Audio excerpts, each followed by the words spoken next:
everyone, and welcome back to Eat the World. I'm Chef Alex Lazik, and I really want to thank you for joining me here today. Especially those of you who watch a lot of my videos and stay tuned for all my new updates. Now, if you haven't, please subscribe to my channel. I'm on my way to getting monetized. I've got a lot of the view hours that I need. I'm just about there, and what I need is some subscribers. So please, if you could, my ultimate goal is to get monetized and get on my way to doing this full time. So if you could, please hit the subscribe button. I'd really appreciate it. Okay, so today we're going to be making a couple of classic Argentinian dishes. I got inspired by this book that I'm reading called Sobremesa, a memoir of food and love in 13 courses. It's written by an Argentine American lady called Josephine Caminos Aria. I'm going to write a blog about the book itself in more detail and post it on my website, but this is all about the food here today. Josephine tells us all about these classic dishes and links them to specific memories throughout her life. I super identify with this book. It's a really sentimental reflection of life that unfolds through each course as we go through each chapter of the book. I think it's a beautifully crafted reflection on family and love, and how the simple and often forgotten art of gathering together for meals, passing on recipes, teaching and learning traditions, taking the time to listen to those you care about is so important. It's refreshing to be transported back to more simpler times. Everything seemed so much slower back then. Connections seemed deeper and more meaningful. It's not just simple, it's authentic. There's so much fake rubbish in this world. This book is a wonderful reminder that the best things in life are simple and authentic, like these recipes that I'm going to be cooking today. I actually managed to speak to Josephine a few weeks before I cooked these recipes, because I wanted to make sure that I was doing her recipes justice. I wanted to treat them with the respect that they deserved. When deciding which dishes I was going to cook, I made a comment that one of the dishes I was going to make seemed pretty simple. She paused and kind of reflected for a second and said, it's funny that you think it's simple, because I would consider that one of the more complicated dishes. And I thought to myself, oh gosh, I hope I haven't offended her. I'm no expert on Argentine food at all. I've never made these dishes before, so I thought to myself, maybe I've got a bit of learning to do. Well, that's been sitting with me for a while, so I've been super nervous thinking about making these recipes. I want to make sure that I get it right. So I think maybe you should stick around to the end and see what I did learn, and if you get a second, maybe drop a comment below and let me know what you think. Did I treat these recipes with respect?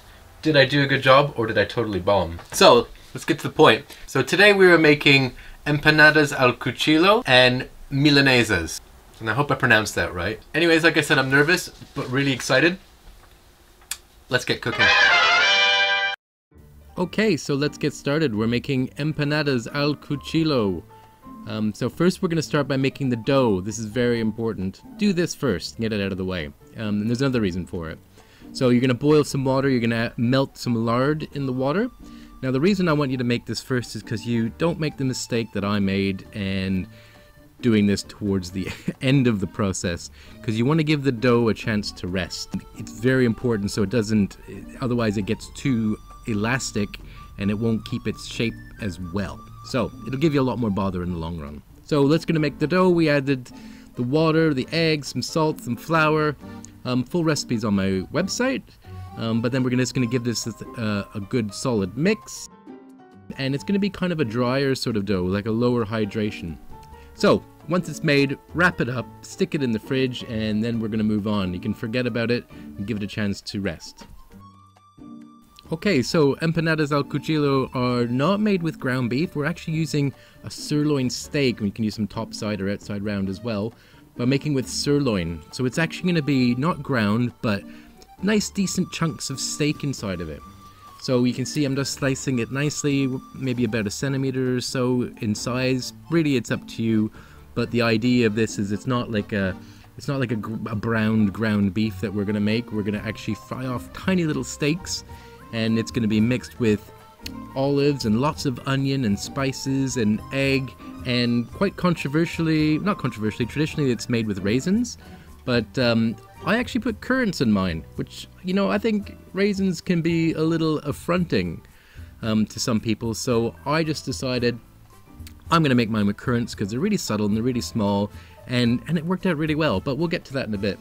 So this recipe calls for lots of onions, so the way I do this is I slice your onions first, lengthways, get them all lined up, and then you can do the cross pattern in the onion like I've done, and that just sort of saves you time, and it's more of a production kind of process instead of doing one onion at a time. So once your onions are sliced up, we're going to get your steak ready. Now make sure the pan is stinking hot like I've got here, and don't overcrowd the pan. You want each side to be nicely browned without cooking it through, because we want it to finish cooking while it's baking in the oven inside the empanada. So give them a little bit of a turn, and like I said, you try to get them as nicely browned as you can. Once we're done that, we'll take those off the heat, and then we're going to move on to frying our onions and moving on to the second stage.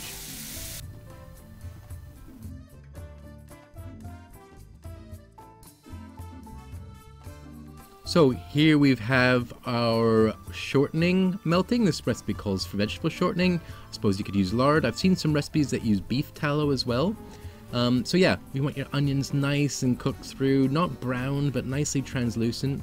We're adding our spices. We've got paprika, we've got cumin, obviously some salt and pepper as well. So season that up, give them a good stir, and let those spices cook through.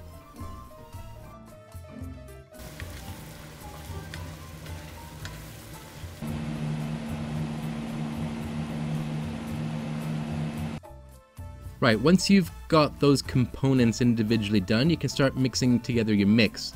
So that's got your onions in there, the beef is mixed in, sliced green olives, and here's those currants I was telling you about instead of raisins. I just find them a little bit more subtle and kind of, like I said, a little less affronting. So we'll mix that all through. Last but not least, we're going to put in some spring onions or green onions or scallions, whatever you want to call them. Give them a wash, and then reading Josephine's recipe, it sounds like it's not just like a fine sliver of them. You want to have the texture of them. You want to be able to taste them in the mouth. It's part of an element. It's not just like a fine slice. So you want to be able to feel them in the recipe. Now I saw a couple of recipes online where people actually put slices of egg. You can chop these up finely and then put it through the mix as well. But I wanted to give it a go. So you see I cooked these, and they're not quite hard done. They're just almost there, because I thought, well, if they're going to be cooking in the oven again, I just don't want them to have them totally rubbery. So there's a nice little detail if you want to go that far. But, you know, do what suits you. But I liked the idea, like I said, of having a chunk of the egg along with the mix inside the empanada. So I thought I'd give it a try. So you want to roll out your dough nice and thin. You don't want to have a nice thick. I think I've done this right anyways. Like I said, I've never made this before. So roll out your dough. Now I bought a dumpling set, and I saw that the largest cutter that wasn't quite the size that I wanted. I wanted to have a decent sized empanada. So I found the actual crimping tool was probably the perfect size that I wanted. So roll out your dough, cut your circles, and get ready. So instead of doing one at a time, that'll take you forever. This is more of we're making a big batch of these, so let's get a production process happening instead of doing one at a time. That'll just take forever.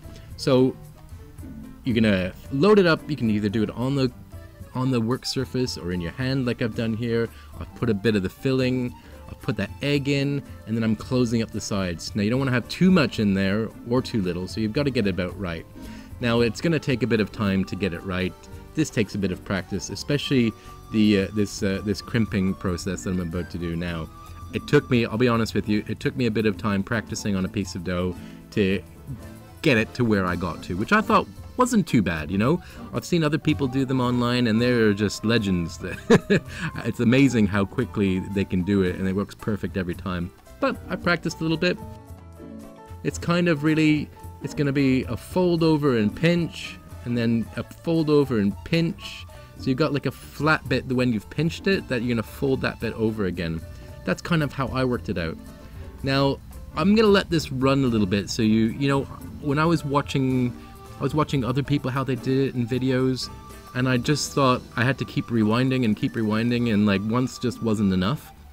So I'm gonna leave this run a little bit so you can see how I've done it a few times, because I do think this is probably one of the trickier parts of it, and they just look beautiful. If you can nail it, then you've got it. And it looks much better than that crimping tool, which was rubbish anyways. I did, look, I'll be honest, I did try and do that, but it didn't really work all that well. and it just didn't look authentic. So here we go. Now the other thing that I noticed was, instead of doing them one at a time, I decided to speed up the process a bit. I'd lay a bunch out, like I said, in your production process, instead of just doing one thing completed at a time. It's faster to lay out a bunch, do one process, which is laying them out, the next process, which is filling them, and then the next process, which is crimping them. So like I said, if you're doing this with your family or a group of people, you know, it's probably a lot more speedy, but it was just me doing it, so I wanted to do it as quickly as I could and not just spend the whole afternoon doing that. Although I did get quite a kick out of the crimping process. But anyways, let's watch this.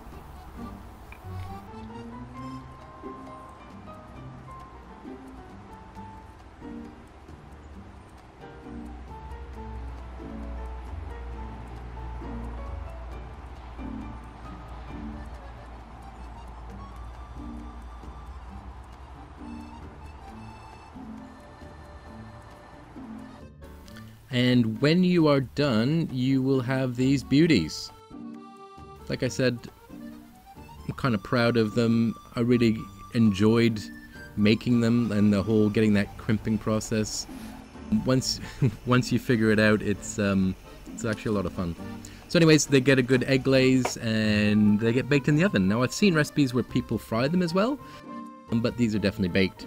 And there you go. They look absolutely beautiful and they smelt amazing. So if you're gonna eat them straight away, just let them rest for a bit so they don't burn your mouth.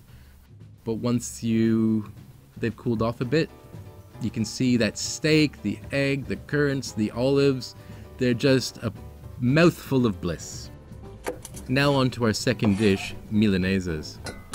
We're making ours today with steak. So I have some sirloin steak and also have some outside round. So I've got two different kinds that we're going to do here, but the one that I'm going to be showing you is a nice sirloin steak that I've got. So the first thing that we're going to do is make a nice egg mixture to let our steak soak in, that we're later going to dredge through some breadcrumbs. So I have some garlic, some parsley, we're going to crack some eggs, and we're going to mix this up. While doing a bit of research, I kind of realized that this has definitely got to be not just Argentinian, but a South American comfort food that's quite common and quite popular throughout all of South America from what I can see. So we're using our sirloin steak, which we're going to pound thin, not too thin. I mean, it's up to you how thick you want to get it, but make sure, this is an important step, make sure it fits the pan. So if it's a little bit too long, just cut off the end. Then we're going to season it with some fresh black pepper. This is how I do it. And then we're going to coat it in our egg mixture one strip at a time, just to make sure that we get every side of it covered. Once that's done, we'll let these rest for a few hours at least, but you could even prepare it the day before and let it rest overnight. Now I decided to make something probably not so traditional, but I thought it would go really nicely with the Milanesa. I thought we were going to serve this with a nice celeriac remoulade, because you've got that crispy, essentially fried steak, and I wanted something that was nice and contrasting to it. So I think a remoulade would be perfect, because it's got some sharp flavors, but it's also a kind of a mayonnaise-based sauce with it, and that gives it a nice sort of richness and sharpness, so it complements and contrasts the dish. So if you haven't had celeriac before, highly recommend it. It's a root vegetable, but it can be eaten raw as well. So it can be roasted like a potato, but cut up thinly like I'm doing here and diced nice and finely, and mixed with our remoulade sauce, which is going to have, you can have some capers in it, some lemon juice, some sharp flavors. It goes really well. So I've made a mayonnaise, going back a few steps, added some lemon juice, and here I've got some pickled turnips that I made. I didn't have any capers on hand, so this is just a nice sharp element that helps bring out the whole dish. So you got that crispy celeriac that's got a celery sort of flavor. We've got some fresh Greek yogurt going in there as well, some parsley, nice sharp flavors to complement it. We're gonna get our garnish ready now. We've got a nice lemon wedge, which is traditionally served with Milanesa. But once our garnish is ready, it's time to start cooking. So we've got our beef ready. Now we've got breadcrumbs here on the side. I'll be honest, I didn't have breadcrumbs, like dried ones, so I made my own fresh ones, which you can do if you have just some cheap white bread lying around. Put it in a food processor, put it in a blender. You can even use it with like a hand blender to grind it up. So these are fresh breadcrumbs, not so traditional, but absolutely nothing wrong with it. So out of the egg mixture, into the breadcrumbs, make sure they're coated nicely on both sides. I actually seasoned the steak first before I put the breadcrumbs on. Bit of salt on there first.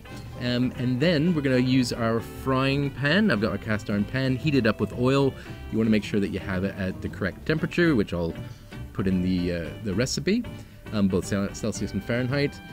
And when you lay it into the frying pan, make sure you lay it away from you. You don't want any of that hot oil splashing on you. So we're going to let that cook. It won't cook for too long, but we're going to let it cook a few minutes either side. You want to make sure that it's nice and golden brown, but you don't want to overcook it as well. You'll hear the sound of the oil. You want it to be, if it's too cold, it'll come out greasy, but you want it looking just like this, nice and golden brown. So we're going to start plating up. We've got our Milanesa on the plate. I made a nice little rocket or arugula salad with some olive oil and lemon juice, some fresh tomatoes, and then we're going to garnish with our lemon and our celeriac remoulade. And finally I threw on a few little pomegranate pips, and they were absolutely delicious. They really complemented the whole dish, a little bit of sweetness and sharpness. Now finally, this is something bonus that Josephine talks about in her book. The leftover breadcrumbs and egg mixture, you can mix those together to form kind of a paste or a dough. And you can put chunks of fresh mozzarella cheese inside of it and wrap them up in that dough, and you can fry them a lot with the spare oil that you had left over from the Milanesa. And I tell you what, these are an absolute treat. So give these a try too if you're making the Milanesas. Get them nice and golden brown, and when they come out, you'll just get all the cheese pulling, food porny, beautiful photos and reactions that you'd want to get. Just look at this. So ridiculously amazing and delicious. Try them.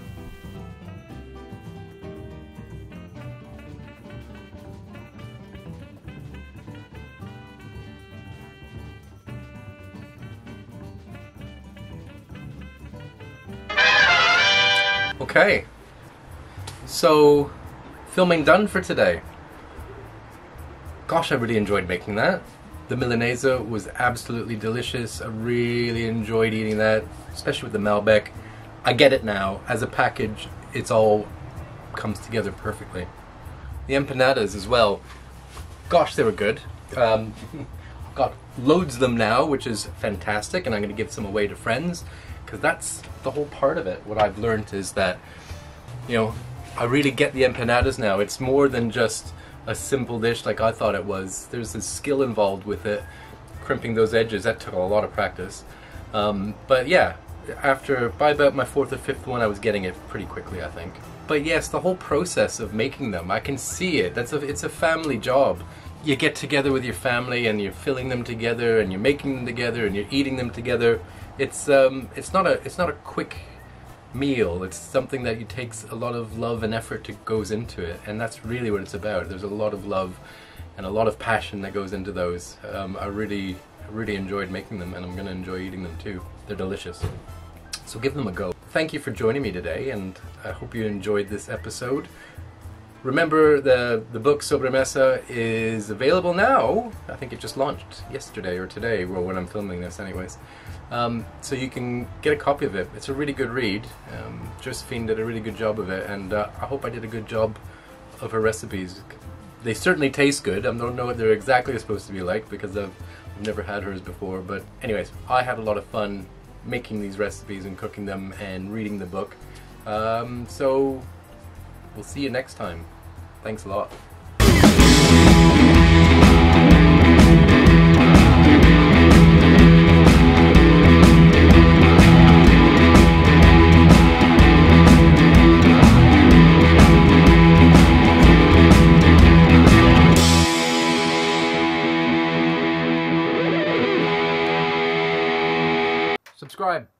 Subscribe.